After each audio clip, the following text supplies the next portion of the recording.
This time, we're doing a real-life shoot of HIMA's second MPV, compared to every MPV currently on the market. After experiencing it myself, I believe this car's overall experience is much better than those models. So today we're filming the Maextro V800.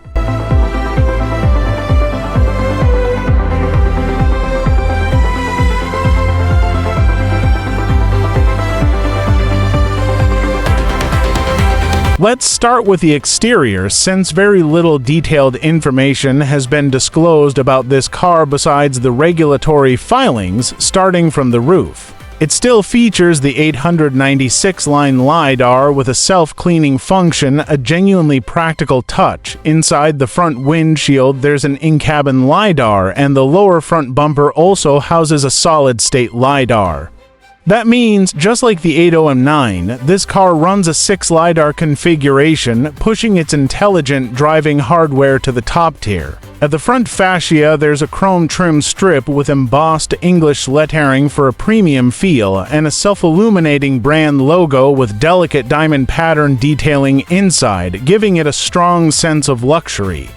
The headlights share the same family design language as the Maextro S800, a drop-shaped horizontal strip at both top and bottom for high recognizability, with multicolor projection headlights inside that add to the premium visual effect. On the side, this test unit rides on 19-inch retro-pie-dish wheels with 255mm wide tires across the lineup, which makes front-to-back tire rotation easier and slightly reduces ownership costs. Not that owners of this car likely care much about that, but it's still a nice touch.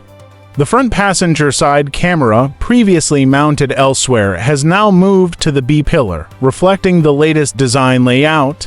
The solid-state LiDAR remains on the side.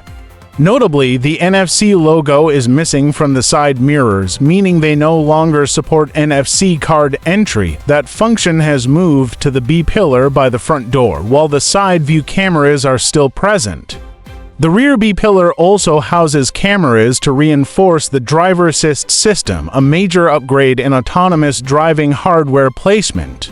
The door handles are fairly conventional in shape, but true to Maextro form, the details stand out. An integrated light source inside projects outward for a beautiful tactile quality. Doors open electrically at the press of a button, though manual pulling works flawlessly too. The rear sliding door's electric open mechanism feels notably smoother and more premium than on previous models. One familiar quirk from earlier premium MPVs, opening the tailgate while standing directly behind the car can feel a bit risky given how close you are. To solve this, there's an electric button on the side that lets you open the trunk more safely. Inside, there's a massive deep well beneath the floor, meaning the third row seats fold completely flat, creating a much larger, more versatile cargo space. Even without folding, the interior height easily fits a 28-inch suitcase alongside several 20 or 24-inch cases.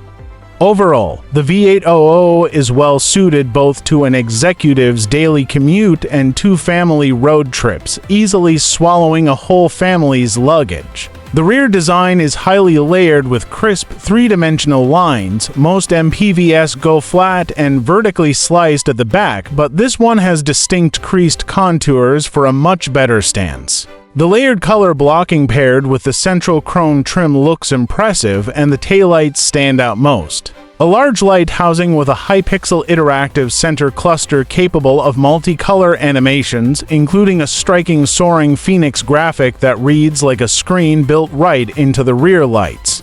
Inside, compared to the S800, the cabin has received several upgrades.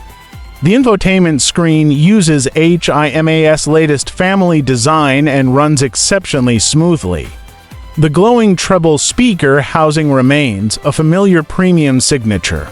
The steering wheel's outer ring is finished in fine wood grain, typically reserved for ultra-luxury cars like Mercedes-Maybach or Rolls-Royce, with excellent grip.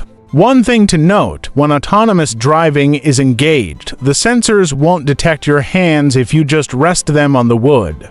You need to hold the leather-wrapped inner section for the system to register your grip. The air vents adjust manually with switches similar to those in a Rolls-Royce or Bentley, press to open, pull to close, adding a nice sense of ceremony. Both door panels have small physical buttons for opening and closing doors, letting front passengers close doors elegantly from inside, which is especially handy in the rain.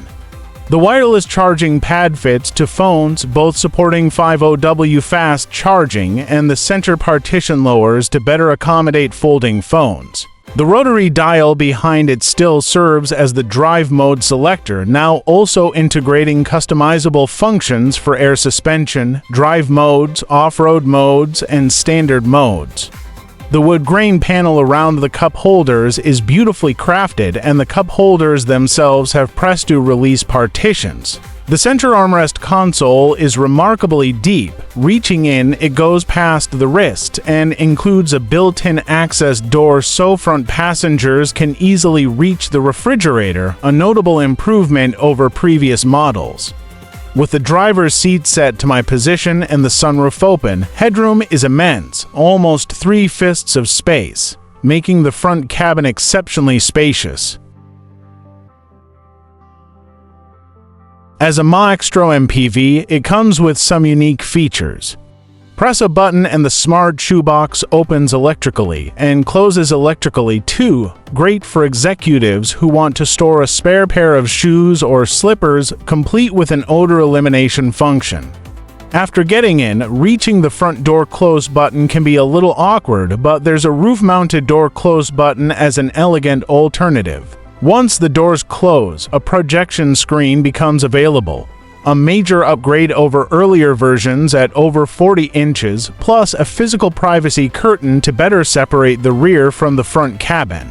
A real step up from the S800, official photos showed this screen can display functions for making tea, formula, flower tea, and even coffee. Pressing the extract coffee button opens a cover revealing a slot for coffee capsules and a water tank. Since this isn't the final production version, that feature couldn't be fully tested today, but it will be functional on the retail model. Below that, the refrigerator is fully operational via voice command, complete with physical partitions to keep items from sliding around. There's also a folding control panel. Where the S800 had a pop-up armrest screen, the V800 uses a flat, foldable smartphone-style screen for a streamlined look and generous size, controlling many rear cabin functions. The trim behind it is upgraded to a smooth, warm premium wood grain, and a hidden wireless charging pad sits underneath, worth remembering not to leave your phone in there when closing the panel. The armrest on the other side reveals a cup holder plus buttons for the sunshades and privacy mode. Lifting the armrest further reveals a three-fold tray table, one behind each of the driver's and front passengers' seats, sized comfortably for average passengers, a touch small for taller users, along with a large vanity mirror for on-the-go touch-ups. Rear passenger space is outstanding, with the front seat in driving position and the rear seat slid all the way back. There's so much room that measuring in fists becomes pointless. At 1.8 meters tall, even fully stretched out, feet can't reach the back of the front seat, helped by the car's near 5.5 meter overall length.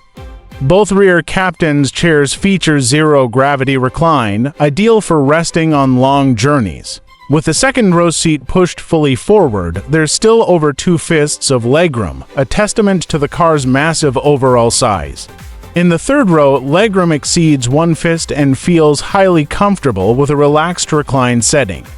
Third row seats get ventilation, heating, and massage, a high standard even for the rearmost passengers.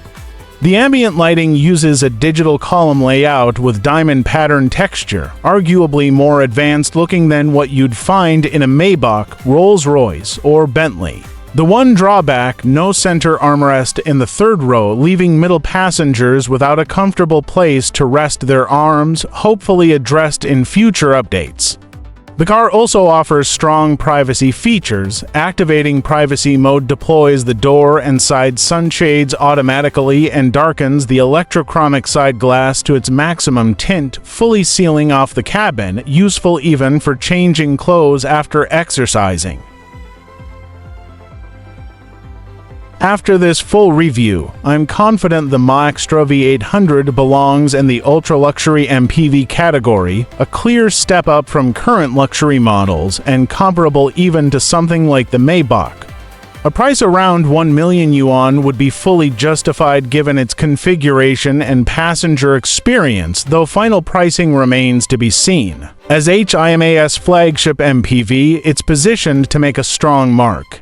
On specs, regulatory filings show a 1.5T range extender engine paired with a 160 kilowatts front motor and a 230 kilowatts rear motor, plus a battery pack over 60 kilowatt-hours for plenty of pure electric range. As a range extended with a large battery, highway range anxiety is essentially eliminated. It's built to deliver an exceptionally comfortable standard for chauffeuring executives on long cross-province trips, rivaling even some ultra-luxury brands. Once it arrives at dealerships, I'd recommend experiencing it in person to judge for yourself whether it lives up to the ultra-luxury standard described here. That's it for this video. See you in the next one. Bye-bye.